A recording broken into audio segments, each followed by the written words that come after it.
ऐसे ये भाषण बना लेकिन डिलीवर नहीं हो सका।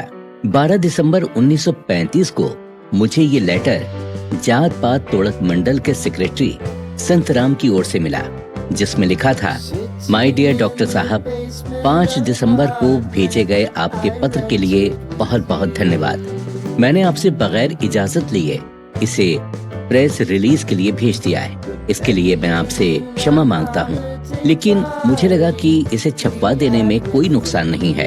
आप एक महान चिंतक हैं और मेरे ख्याल से कास्ट बेस्ड प्रॉब्लम को लेकर आपसे ज्यादा गहन अध्ययन शायद ही किसी ने किया हो।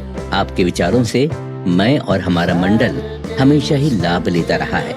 मैंने इन्हें कई बार क्रांति में एक्सप्लेन किया है और कई कॉन्फ्रेंसों में मैं इनके ऊपर लेक्चर दे चुका हूँ, लेकिन फिलहाल मैं आपके नए फार्मूले की व्याख्या को लेकर चिंतित हूँ, क्योंकि इसके अनुसार धर्मांधता के बिना कास्ट का बंटवारा संभव नहीं है।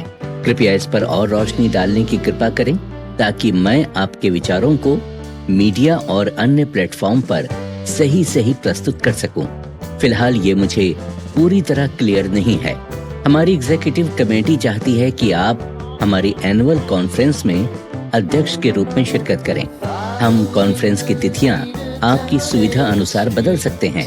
पंजाब के स्वतंत्र हरिजन बड़े दिल से चाहते हैं कि वे आपसे मिलें और अपनी योजनाएं आपके साथ साझा करें। तो यदि आप हमारे आमंत्रण को स्वीकार कर अध्यक्ष के रूप में लाहौर कॉन्फ्रेंस में पधारें तो हम आपके आगमन का दोहरा लाभ ले सकते हैं। हम सभी हरिजन नेताओं को भी आमंत्रित कर रहे हैं ताकि वो इस मौके का लाभ उठाते हुए आपके विचार जान सकें।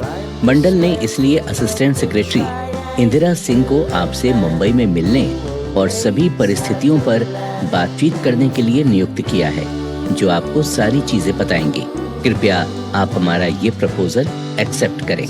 जात पात तोड़क मंडल के बारे में मैं आपको बता दूं कि ये एक संस्था है जो हिंदू समाज को फिर से एक बनाने के उद्देश्य से आगे बढ़ रही है और कास्ट सिस्टम में मौजूद बुराई के उन्मूलन के लिए काम करती है।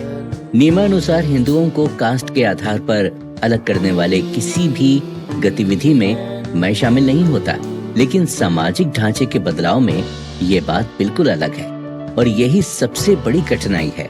हमारे विचार इन चीजों को लेकर अलग अलग ना हो, इसलिए मंडल ने मुझे आपसे बात करने और इनवाइट करने के लिए कहा है। मंडल को मुझसे इनकार की उम्मीद बिल्कुल नहीं थी, इसीलिए उन्होंने उनके एक भरोसेमंद व्यक्ति को पहले ही मुंबई में तैनात कर दिया है। अंततः लाहौर में मंडल के हेडक्वार्टर में होने वाले एनुअल कॉन्फ्रेंस के लिए मैंने हामी भर दी। कुछ कारणों से कॉन्फ्रेंस टाल दी गई और सन 1936 में मई के महीने के मध्य में ये कॉन्फ्रेंस हुई। मंडल की कमेटी ने कॉन्फ्रेंस का आयोजन किया। कॉन्फ्रेंस के कैंसिल होने का नोटिस और जिम्मा मेरे पुराने पते और भाषण पर आया और इस तरह मैं अध्यक्ष के रूप में कॉन्फ्रेंस में शामिल होकर लोगों के कास्ट सिस्टम को लेकर विचार और समस्याएं सुनने से वंचित रह गया। लोगों को इसके बारे में पता लगा और मैंने अपना पता सुधारने का निर्णय लिया। लोगों को ये जानने के लिए बड़ी उत्सुकता थी कि आखिरकार मैं प्रेसिडेंट के रूप में कॉन्फ्रेंस में क्यों नहीं आ पाया। इस सब के पीछे मेरा अपना पता था, सो मैंने अपना पता छपवाकर बाजार में पेश किया और लोगों का संशय मिटाया। मंडल नए भाषण को लाहौर में छपवाना चाहता था, लेकिन मैं नहीं माना क्योंकि मेरी इच्छा मुंबई में छपवाने की थी। मंडल के कई लोगों ने इस बारे में मुझसे संपर्क किया, लेकिन मुझे ये ठीक नहीं लगा।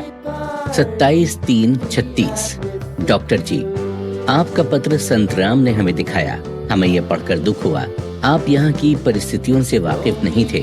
आपके आने की खबर सुनकर पंजाब के लगभग सभी हिंदू यहाँ मौजूद थे और वो आपके पंजाब प्रांत में आने के खिलाफ थे। जात पात तोड़क मंडल ने इतनी आलोचना कभी नहीं सही। सभी हिंदू नेता जिनमें से